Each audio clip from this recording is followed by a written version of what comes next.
नमस्कार दोस्तों, आप सभी का स्वागत है टारगेट विद नीतीश में।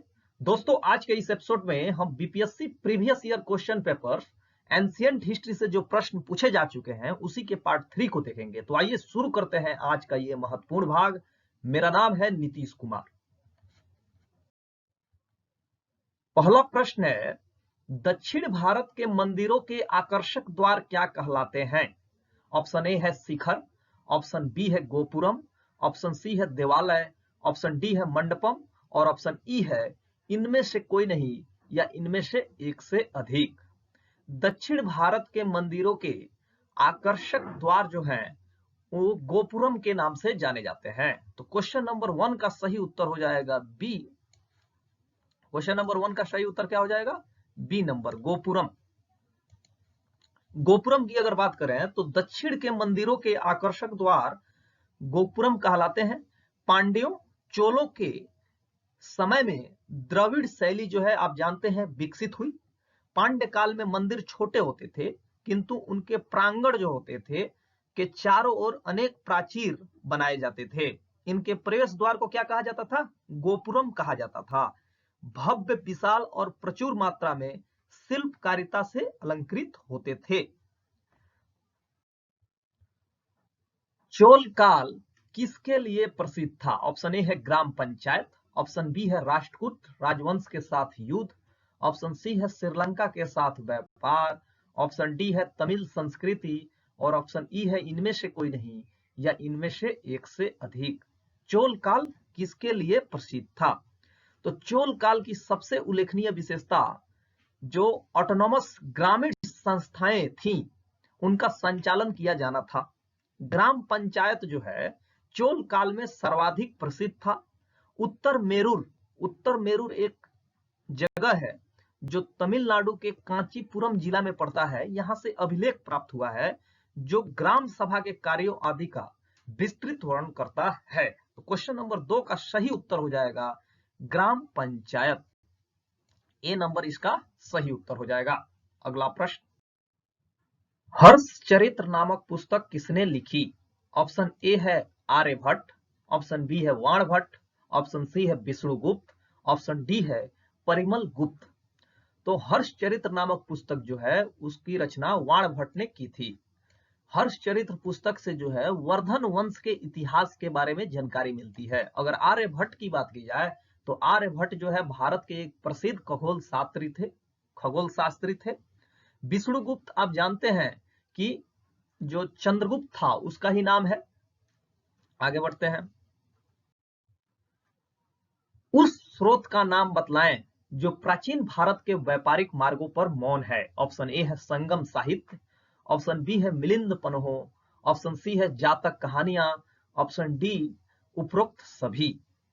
तो उस स्रोत का जो नाम है जो प्राचीन भारत के व्यापारिक मार्गों पर मौन है वह है मिलिंद पन्हो।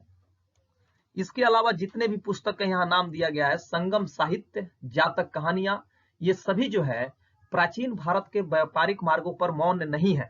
केवल कौन मंद है? मिलिंद पन्हो। अगर बात की जाए मिलिंद पन्हो तो यह जो है ये पाली भाषा में लिखा गया है और बौद्ध भिक्षु नागसेन द्वारा लिखित है। ये इसमें नागसेन एवं हिंदू यौन शासक मेनांडर के बीच वार्तालाप का वर्णन है। तो आपसे प्रश्न ये भी बन सकता है कि मिलिंद पन्हो की रचना किसने किया है? तो आप कहेंगे मिलिंद पन्हो जो है एक बौद्ध साहित्य है। इसकी रचना जो है बौद्ध भिक्षु नागसेन द्वारा किया गया है और यह जो है पाली भाषा में है और इसमें किसके किसके बीच का वार्तालाप वर्णित है? तो आप कहेंगे नागसेन एवं हिंदू यौन शासक मेनांडर के बीच जो है वार्तालाप जो हुआ है उसी का वर्णन है। अगला प्रश्न, कुमार संभव महाकाव्य किस कवि ने लिखा? ऑप्शन ए है बाणभट्ट, ऑप्शन बी है चंद्रबदाई, ऑप्शन सी है हरिसेन, ऑप्शन डी है कालिदास, ऑप्शन ई है उपरोक्त में से कोई नहीं या उपरोक्त में से एक से अधिक। कुमार संभव जो महाकाव्य है उसकी रचना कालिदास ने की है। तो क्वेश्चन नंबर 5 का सही उत्तर हो जाएगा डी, कालिदास। कुमार संभव महाकाव्य की रचना महाकवि कालिदास ने की थी। इसमें 17 सर्ग हैं जिनमें प्राकृतिक चित्रण एवं कार्तिकेय की जन्म कथा वर्णित है। तो आपसे पूछा जा सकता है कि कालिदास के किस महाकाव्य में कार्तिकेय की जन्म कथा वर्णित है? तो आप कहेंगे कुमार संभव महाकाव्य में। आपसे यह भी पूछा जा सकता है कि कुमार संभव महाकाव्य में कितने सर्ग हैं? तो आप बोलेंगे 17 सर्ग हैं। कितने सर्ग हैं? 17 सर्ग हैं। स्वप्नवासवदत्ता के लेखक हैं? ऑप्शन ए है कालिदास, ऑप्शन बी है भास, ऑप्शन सी है भवभूति, ऑप्शन डी है राजशेखर। स्वप्नवासवदत्ता के लेखक जो हैं उनका नाम है भास। तो क्वेश्चन नंबर 6 का सही उत्तर हो जाएगा बी, भास। महाकवि भास के नाम से 13 नाटक उपलब्ध हुए हैं, जिन्हें 1909 में श्री टी गणपति शास्त्री ने ट्रावणकोर राज्य से प्राप्त किया था। इन नाटकों में जो प्रमुख नाम है वह है दूत्यवाक्य, कर्णभार, दूत घटोत्कच, मध्यम वयायोग, अभिषेक नाटक और प्रतिमा नाटक और चारुदत्त। पृथ्वीराज रासो के लेखक हैं? ऑप्शन ए है कलहण, ऑप्शन बी है बिलहण, ऑप्शन सी है ज्ञानक, ऑप्शन डी है चंद्रबदाई। पृथ्वीराज रासो के लेखक हैं चंद्रबदाई। चौहान वंशीय शासक पृथ्वीराज तृतीय के दरबारी कवि चंद्रबाई ने जो है पृथ्वीराज रासो की रचना की थी। तो आपसे अगर कभी कभी प्रश्न इस तरह भी पूछा जा सकता है कि चंद्रबाई किसके दरबारी कवि थे, तो आप केवल जो है पृथ्वीराज नहीं याद रखेंगे, बल्कि आपको याद रखना होगा पृथ्वीराज तृतीय। तो पृथ्वीराज रासो के लेखक हैं चंद्रबदाई। मुद्रा राक्षस का लेखक निम्न में से कौन है? ऑप्शन ए है अश्वघोष, ऑप्शन बी है विशाख दत्त, ऑप्शन सी है कालिदास, ऑप्शन डी है भास। मुद्रा राक्षस जो है उसके रचयिता जो है विशाख दत्त हैं। तो क्वेश्चन नंबर 8 का सही उत्तर हो जाएगा बी, विशाख दत्त। इस ग्रंथ से मौर्य इतिहास मुख्यतः चंद्रगुप्त मौर्य के जीवन पर प्रभाव पड़ता है, यानी कि प्रकाश डाला गया है। मुद्रा राक्षस जो ग्रंथ है उसमें चंद्रगुप्त मौर्य के जीवन पर प्रकाश डाला गया है। अगर पूछा जाए कि मुद्रा राक्षस पुस्तक से किस वंश के बारे में जानकारी मिलती है, तो आप कह सकते हैं मौर्य इतिहास के बारे में जानकारी मिलती है। और मौर्य इतिहास में भी चंद्रगुप्त मौर्य के जो समय काल है उसके बारे में जानकारी मिलती है। इसमें चंद्रगुप्त मौर्य को वृषल तथा कुलहीन कहा गया है। धुंडी राज ने मुद्रा राक्षस पर टीका लिखी है। तो आपसे यह भी प्रश्न हो सकता है कि मुद्रा राक्षस जो है उस पर किसने टीका लिखी है, तो आप कहेंगे विशाख दत्त ने, सॉरी धुंडी राज ने जो है मुद्रा राक्षस पर टीका लिखी है। अगला प्रश्न, संगम युग में उरैयूर किसके लिए विख्यात था? ऑप्शन ए है मसालों के व्यापार का महत्वपूर्ण केंद्र था, ऑप्शन बी है कपास के व्यापार का महत्वपूर्ण केंद्र, ऑप्शन सी है विदेशी व्यापार का महत्वपूर्ण व्यापारिक केंद्र, और ऑप्शन डी है आंतरिक व्यापार का महत्वपूर्ण व्यापारिक केंद्र। तो संगम युग में उरैयूर जो है, ये सबसे पहले आपको जानना होगा कि जो ये उरैयूर जगह है ये कहाँ स्थित है। तो उरैयूर जगह जो है ये तमिलनाडु के तिरुचिरापल्ली में कावेरी नदी के तट पर स्थित है, और ये जो है संगम कालीन चोलों की राजधानी थी। यह कारी एवं वराणम नामों से भी प्रसिद्ध था। संगम युग में उरैयूर जो है यह कपास तथा सूती वस्त्रों का बहुत बड़ा केंद्र था। तो कपास के व्यापार का महत्वपूर्ण केंद्र था। तो क्वेश्चन नंबर 9 का सही उत्तर हो जाएगा बी। अगला प्रश्न, निम्नलिखित राजवंशों में किसका उल्लेख संगम साहित्य में नहीं हुआ है? ऑप्शन ए है कदम्ब, ऑप्शन बी है चेर, ऑप्शन सी है चोल, ऑप्शन डी है पांड्य। संगम साहित्य में किस राजवंश का उल्लेख नहीं हुआ है? तो संगम साहित्य में जो जिस वंश का उल्लेख नहीं हुआ है उस वंश का नाम है कदम्ब। तो क्वेश्चन नंबर 10 का सही उत्तर हो जाएगा ए। इसका सीधा मतलब हुआ कि चेर, चोल, पांड्य जो राजवंश है इनका उल्लेख जो है संगम साहित्य में हुआ है, जबकि कदम्ब का नहीं हुआ है। विक्रमशिला शिक्षा केंद्र के संस्थापक का नाम है? ऑप्शन ए है देवपाल, ऑप्शन बी है धर्मपाल, ऑप्शन सी है नयनपाल और ऑप्शन डी है नरेंद्रपाल।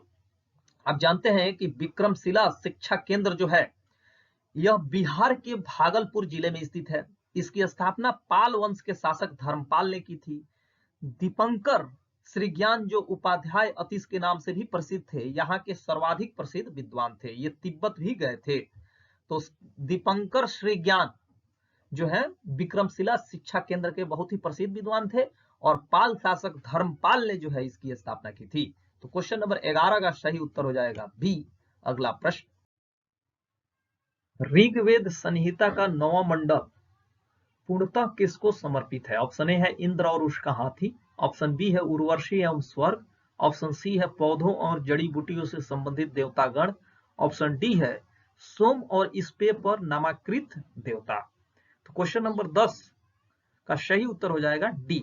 सोम और स्पे पर जो अंकित देवता हैं उनको जो है ऋग्वेद संहिता का 9वां मंडल समर्पित है। तो क्वेश्चन नंबर 10 का सही उत्तर हो जाएगा डी।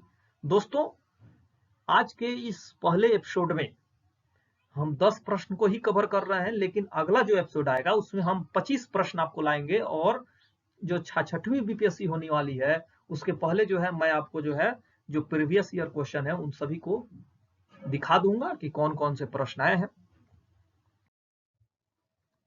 नालंदा विश्वविद्यालय के विनाश के कारण थे। ऑप्शन ए है मुसलमान, ऑप्शन बी है कुषाण, ऑप्शन सी है सिथियंस, ऑप्शन डी है मुगल्स। ये जो प्रश्न है, ये प्रश्न जो है 43rd बीपीएससी में जो है 1999 में पूछा जा चुका है। तो नालंदा विश्वविद्यालय आप जानते हैं कि बख्तियार खिलजी के द्वारा जो है नष्ट किया गया था। यह भारत में बौद्ध मत के पतन के लिए अंतिम प्रहार के रूप में देखा जाता है, यानी कि बौद्ध मत का जो पतन हुआ इसके बाद ही पतन होने लगा था बौद्ध मत का। तो नालंदा विश्वविद्यालय के विनाश के कारण क्या थे? मुसलमान, यानी कि बख्तियार खिलजी। अगला प्रश्न, स्वर्ण भूमि का वह राजा कौन था जिसने नालंदा में एक बौद्ध विहार की स्थापना की तथा उसके रख रखाव हेतु अपने दूत द्वारा देवपाल से 5 गांव दान में देने के लिए प्रार्थना की? ऑप्शन ए है धरणीन्द्र, ऑप्शन सी है संग्राम धनंजय, ऑप्शन सी है बालपुत्र देव, ऑप्शन जी है चूड़ामणि वर्मन और ऑप्शन ई है इनमें से कोई नहीं या इनमें से एक से अधिक। तो स्वर्ण भूमि का वो कौन सा राजा था? तो बालपुत्र देव जो है स्वर्ण भूमि का वो राजा था जिसने नालंदा में एक बौद्ध विहार की स्थापना की तथा उसके रख रखाव हेतु अपने दूत द्वारा देवपाल से 5 गांव दान में देने के लिए प्रार्थना की थी। तो बालपुत्र देव। तो क्वेश्चन नंबर 14 का सही उत्तर हो जाएगा सी।